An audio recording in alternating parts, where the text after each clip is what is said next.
PRC, I guess, is unhappy how he's being played, is how this started, but then it manifests itself as we talked about, and now he has been suspended. We'll get you updated on anything with that. All right, let's first go out to Cleveland. Remember, we'll get you the lineups as soon as we can. We will hear Girardi and Tito in the press conferences today. The Yankee Report is brought to you by your Interstate Batteries, distributors of New York and Connecticut, every battery for every need. By Papa John's, better ingredients, better pizza, the preferred pizza of New York baseball. By Foxwoods Resort Casino, just 2.5 hours away from it all. Foxwoods, the wonder of it all. And by your Mercedes Tri-State dealers in Cleveland. First, Sweeny, I know there's a chance of inclement weather today. What's the weather like today? Yeah, it's been kind of cloudy and rainy in the morning. I think it rained early this morning. It was wet when I woke up, but since then it's just been a little light. I was out for a little while. It was wet. It wasn't raining, then it was a little, just a slight drizzle. I'm pretty sure it's supposed to, clear out mostly by game time, but it's kind of cool and damp pretty much all day here. All right, there's not a lot of issues with the Yankees. The only one would be DH, and I don't think he'll dust off Holiday at this point. I think he should have long ago. I got to figure it's probably Ellsbury over Headley. Do you think it'll be either Headley over Ellsbury, or do you think he unfolds Holiday? What do you think there on the DH? I think it would be Ellsbury. Yeah. I think if he was going to start Matt Holiday, he would have given him at bats for Headley late in that game 4. Headley's turn came up only one at a time later, but he came up in the 6th inning, and I thought with the lead at that point, it was 7-3. It was, if you were going to think about using Holiday in Game 5, that was a chance to at least get him off the bench, get him in a bat, since he hasn't played all this postseason. I don't think he will. I think it'll be Ellsbury. I think Ellsbury's 5 for 19 against Kluber. The only other issue would be bullpen rest. Chapman should be fine.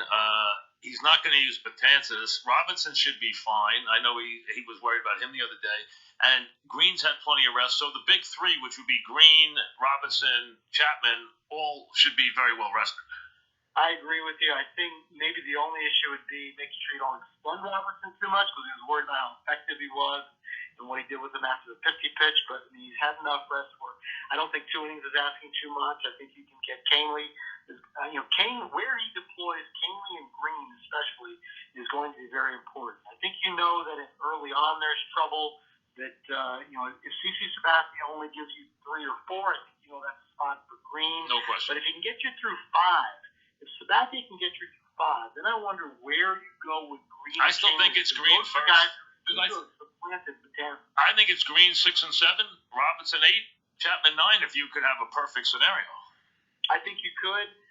Here's where it gets interesting. I wonder how he would maneuver if Sabathia is okay, and there's maybe a couple of runs put up on the board. They by both sides in the first couple of innings.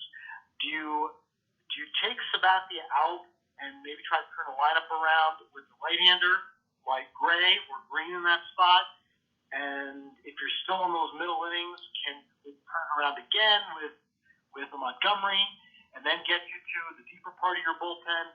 At this point, that's overthinking it. But I wonder if depending on how the game plays out, if he tries to take advantage of a full staff at this point in Game 5. This is where the game gets, we'll talk with Sweeny, of course, this is where the game gets tricky for Joe tonight, Sweeny, and that is Kluber's dealing. I mean, really dealing, where he's not hittable. And he's going 6 or 7. He's giving up nothing. It's either 0-0 or the Yanks are down 1-0. And he can't allow CC to get in any more trouble. And he's got to be ready at a moment's notice to get the guys in the game. That's where it becomes a tricky game for Joe. The game that happened in Game 2 cannot happen to Sabathia tonight, because what happened in Game 2, remember the Yankees got the early lead with a couple of runs, but he had already given 2 runs back in the first. Yep. And had bases loaded. And Ramirez up. And if he didn't pop Ramirez up, he would have been out of the game. Absolutely. That was 1 pitch away from being lifted in the game, and after that he went on to retire 11 in a row or something like that. Yeah, that was the biggest at bat in that game was Ramirez, no question. And Ramirez has done nothing. They've done a great job against now Ramirez. You were in all the games. Ramirez hit them hard all season, right? He's all the switch hitters, Lindor, Ramirez, and Santana, all have great history and numbers and a decent number of bats. against Sabathia. Right. Some of them more. Santana has a lot more. He's been around longer.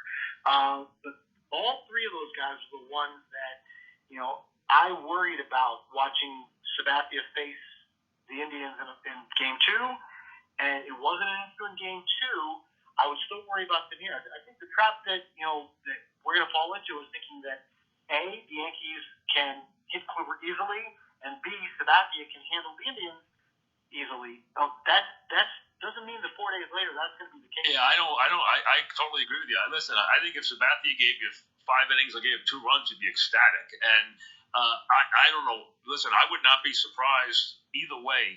I've seen it. So many aces not pitch well in the postseason, but I wouldn't be surprised if he threw a gem tonight.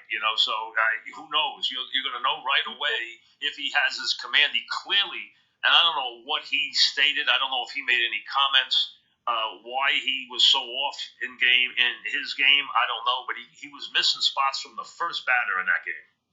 He was. He's a guy that a lot of people, his nickname is Klubot, and people talk about it also about his routine. A lot of starting pitchers like that, but he is apparently very extreme like that. This year, when he was on 4 days rest, he was better than in any of his other starts. He was under 2. He was terrific. He went longer in games on 4 days rest than he did on extra rest.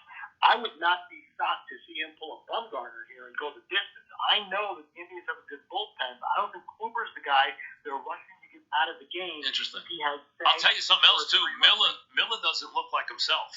I don't know if his leg isn't the same or he didn't get enough work.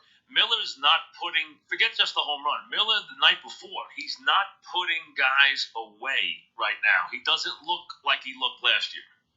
Another reason I wouldn't rush to get Kluber out of there if he's got a 2 or a 3 run lead and it looks like he is dominating the Yankees. I think you take him as far as you can go and not rush to run through your big guys. You're right about Miller.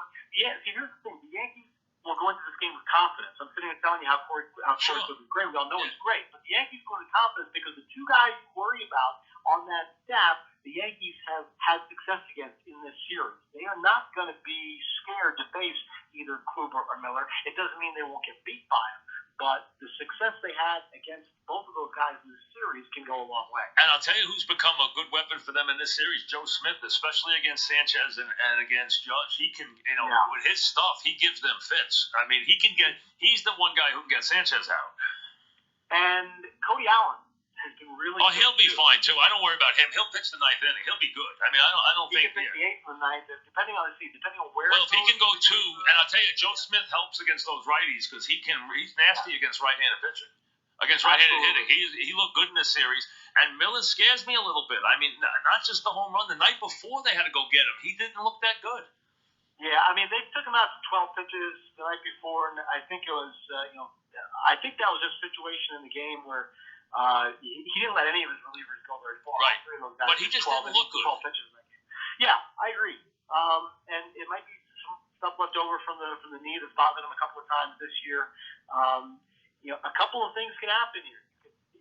Kluber could be dominating. They could get a couple of runs on the board early, and they don't have to worry about those guys. Or you get you get a tie game, say after 5 or 6 innings, and you start to run through your bullpen options and wonder where you go. I think it's a little more clear cut where the Yankees would go right now. And I mean, listen, they've been hit 2. Green gave up the grand slam to Lindor.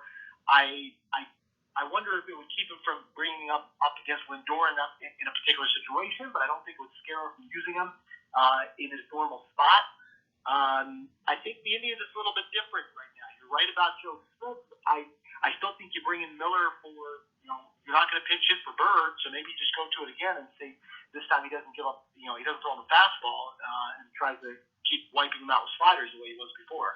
Bird's been wonderful in the series. It's been a great series for him.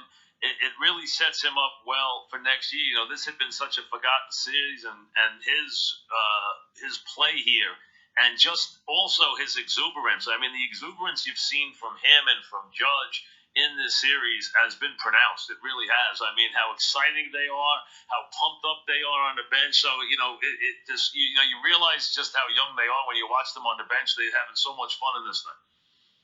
I wrote just a little while ago on WFAN.com that win or lose, what the Yankees have gained in experience with all their young players just in the last week, in addition to the season, is invaluable here. I think all the stuff you're talking about is right there. Bird's home run the other day. That's the high point. The low point is the lost season with the injury and being able to come back from that. Judge had some low points with his massive slump in the second half, came back from a great September, hasn't had a good series, but he homered the wild card game, big 2-run double in game 4, the defensive play in game 3. Sanchez had to deal with an injury in the first month of the season, had to deal with questions about his defense late in the season, still put up the best offensive season a Yankee catcher has had, home run-wise, and made some big defensive plays in the Tanaka game. And then you've got Severino, who bounced back from his wild card game to give you good stuff. And Chapman, who came back from being demoted. Absolutely. He's not part of that young group that needed the postseason experience and needed to go through something like this. But I think, you put Chapman up in a big spot tonight, I think he's had that same up, down, and up feeling and being able to come back with confidence. Two things. And I know we have time to do this, but two things looking ahead. One that a caller already brought up today, the idea of maybe holding Tanaka to pitch in Yankee Stadium if they win in the next series rather than pitch, on rotation. The other thing is, do you even put Betances on the roster for the next series? I mean, if you do, where are you going to use him? I mean, how are you going to feel comfortable with him right now? You wonder about his role going forward in the season, that the way he's looked. If you don't put him on the roster, Mike, then you basically traded him. Yes, I agree. You make that decision. I agree. But, I mean, right now, you don't want a roster spot if you're not going to use it. Do you feel comfortable you're going to use him again in a big spot after what we've seen here? I think I don't think they use him in a big spot. And the reason it tells me that is even after watching him, the 1, 2, 3 that he had with 3 strikeouts in the loss, they still didn't bring him in to the big spot in game 2 until it was extra innings. Yep. They could have started him in the 8th inning. Yep, they didn't. After Robertson got agree. 4 outs. Yep. And I thought that was the right spot to bring him in there to get to him and Chapman. They didn't. They started the 8th with Robertson. And you know what happened? They ended up bringing him in extra innings. He's in a spot right now where even when they say he's doing well, they're not bringing him into his usual spots. No. Or the high leverage spot. They've lost their confidence in him. Yeah, they really have. And now you have other guys, and you wonder when they utilize the roster. You don't want to take a guy you're not going to use, but you're right. It's a tremendous indictment if they don't do it. But that's for another day. That's not for today. But you're not going to see him tonight, and that was a big finish for Canley the other night. He had a tremendous performance in those last 2 innings. He really did. Fantastic. His for the last couple of years, he's pitched really well. Out in Colorado, he was with Chicago, obviously when the Yankees got him, but he was always very wild. He finally figured that out this year, and if you looked at his numbers, his strikeouts to walks, everything finally lined up. The guy with the 99 fastball finally figured out how to throw it more consistently. And the one strikeout that he got, I forget which one it was. I think it was Jay Bruce, actually, to end the 8th. Yes. Changeup. It was a great changeup. Yes, that was Bruce. Yeah. With 2 guys on, and it just shows you just his kind of development as a pitcher. The Yankees had him. He came up in the Yankee system. They ended up losing him, and now he's back. Him. And the way they used Chad Green at the end of the season, it made me feel like those are the guys who you're going to put in those spots where you don't trust Betances right now. So, Green is kind of a safety valve early, but then if you don't use him, he still becomes the guy you can bring in late in that spot. And Canley, off of 2 innings, I forgot to write down how many pitches he threw, but I don't think it was a whole lot. He still should be available for an inning in game 5, and he handled a lot of those guys very well, obviously, in game 4. All right, enjoy the game tonight. Thanks, Sweeny. Thanks, Mike. All right, Sweeny Murti, obviously in Cleveland. We're going to get you to the lineups, get you to the managers, and everything else. We also have Mark DeRosa coming up, do some football with Brian Billick. We got all the Giant stuff to get to back after Monday night.